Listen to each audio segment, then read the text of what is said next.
Again, that same method. Again, this strange, weird being not only provokes to mental exertion, but reveals a clue to millions of profound and priceless secrets.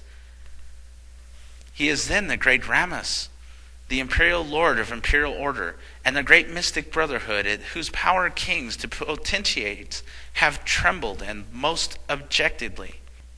And this lordly being condescends to teach a few of the mysteries of being to thy humble self, and through me to the world. How wonderful! How my soul rejoices! Verily, from this day forth I will endeavor to prove worthy of the kingly favor. This was my resolve.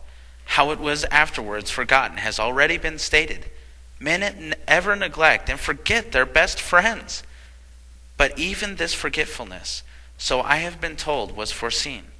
It was known long years ago that the painful career since accomplished was a decree of power above my feebleness, and it was known that all terrible sufferings, trials, temptations, and repentances were to be instruments towards the high and noble ends, not yet wholly wrought out, but so to be his own good time, who doeth all things well.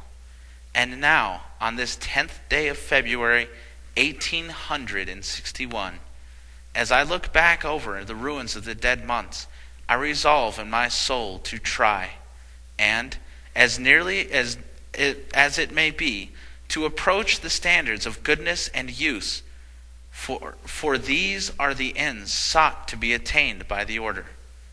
To resume and reply, I said, yes, you are this time fully understood. You are thought more, but adopt the methods of Socrates, because they are the best calculated for the purposes of teaching.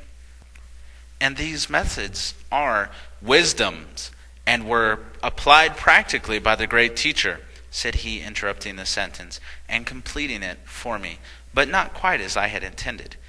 Now, scholar, answer the first question and tell me what you think of nature. I think that nature is the emanation from the glorified person of deity.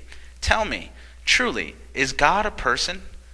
As certain and truly as thou art of the individual, just so certain and truly is God an absolute being, not a mere king who, seated at the throne of thrones, watches the procession of the worlds, but the ineffable one, a working God who pursues his march across the vast eternities, reducing chaos as he goes, and leaving the train of luminous worlds behind him. Thou shalt know more of this hereafter. Go on, tell me what thou thinkest of nature. The principles, I think, are radiations from Jehovah. The purpose and design of this eradication must be to perfect the universal organism.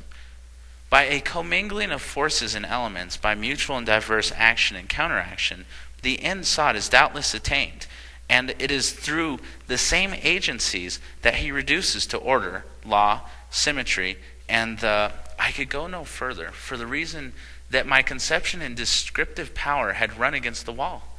He saw and pitied while he completed the sentence for me. Nebulous systems which lie beyond the pale of the uninhabited and waking universe of forms. Whoever reads these pages and clearly comprehends the meaning of the last 15 words can but agree that here was a stretch of thought amazing and absolutely awful to even contemplate. They distinctly imply that God is still making worlds hereafter to be peopled with glowing forms of life, intellect, and beauty that shall be put on the blush of the highest ideal of the loftiest seraph, now in being, and when the present universe shall have died of hoary age. Dartmoor's thought is a vast and mighty one. Do you not think so, my reader? Try to encompass and master this idea, so terrifically great and sublime, and you will forthwith coincide with me. What becomes of many of the ordinary conceptions of God's character, now existent among even the philosophers, conceptions of just unjust, puerile, and even contemptible as many of them are, what becomes of them all? And the presence of the estimate of the great creative energy just conveyed to your brain? They fall and sink into utter nothingness. while this one looms up before our mind's eye in proportions majestic and grand. We catch an intuitive glimpse of its outlines, its edges, but the whole thought is too great for our puny brains to contain. Try to master it, and ere long your soul, like mine, will fold its wings in presence of its majesty.